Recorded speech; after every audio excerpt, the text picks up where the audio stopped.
Shalom Bapak Ibu Saudara yang dikasihi Tuhan Yesus Kristus. Apa kabar Anda hari ini? Dimanapun Anda berada, saya berharap Anda selalu dalam keadaan yang baik. Dan sangat senang saya kembali bisa menyapa Anda hari ini melalui program Sapaan Gembala GKI Manyar.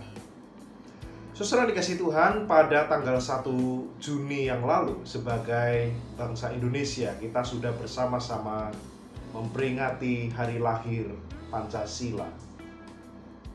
Seperti yang kita tahu, Pancasila adalah sebuah warisan kekayaan yang luar biasa bagi kita yang diwariskan oleh para pendiri bangsa bagi negeri ini.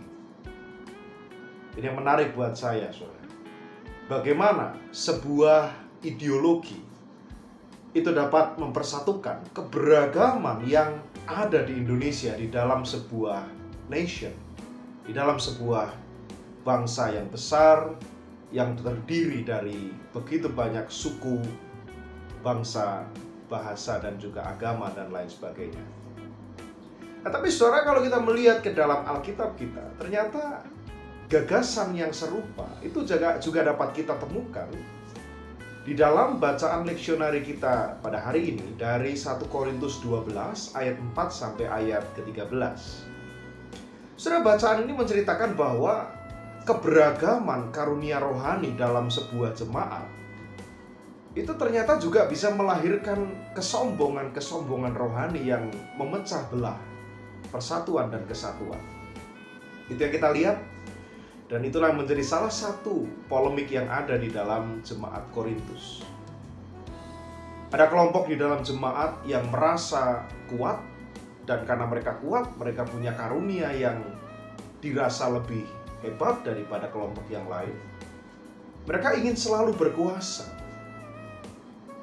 Sedangkan saudara, di sisi yang lain ada kelompok yang lemah, kelompok yang dianggap memiliki karunia-karunia rohani di level yang lebih rendah atau bahkan tidak memiliki karunia rohani. Mereka ini justru semakin tidak mau terlibat di dalam pelayanan pembangunan jemaat. Nah, saudara, untuk itu Rasul Paulus mengingatkan bahwa sebetulnya tidak ada status yang lebih tinggi atau lebih rendah di dalam tubuh Kristus. Sebab mereka itu sama dan satu di dalam Kristus. Di ayat ke-13 dikatakan bahwa mereka dibaptis menjadi satu tubuh dan diberi minum dari satu roh. Ini menarik, saudara. Rasul Paulus menganalogikan gereja atau tubuh Kristus itu seperti tubuh manusia.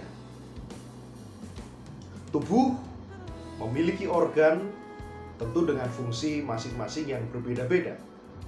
Tetapi saudara, setiap bagian tubuh itu harus bekerja sama supaya tujuan utama dari tubuh itu tercapai.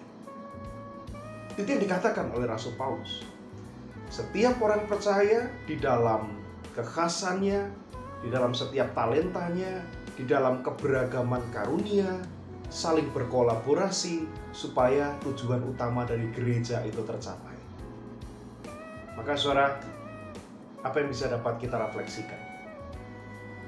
Sama seperti persatuan Indonesia yang harus diperjuangkan oleh seluruh lapisan masyarakat yang berbeda-beda dan beragam itu. Maka kesatuan gereja di dalam melaksanakan misi Allah, bahkan keesaan gereja di tengah berbagai macam keberagaman yang ada, itu juga harus diperjuangkan oleh masing-masing anggota tubuh Kristus. Dan jikalau Anda dan saya adalah bagian dari tubuh itu, maka kita pun punya fungsi. Kita pun diciptakan oleh Allah, dipersekutukan oleh Allah dalam sebuah komunitas gerejawi dengan sebuah tujuan, yaitu di dalam segala kekhasan kita, di dalam setiap talenta yang Tuhan percayakan kepada kita, kita pun dipanggil untuk ikut membangun tubuh Kristus. Pertanyaannya adalah, apakah Anda juga adalah orang yang terpanggil untuk ambil bagian di dalam pekerjaan-pekerjaan Tuhan itu? Anda bukan penonton, tetapi Andalah bagian tubuh Kristus itu.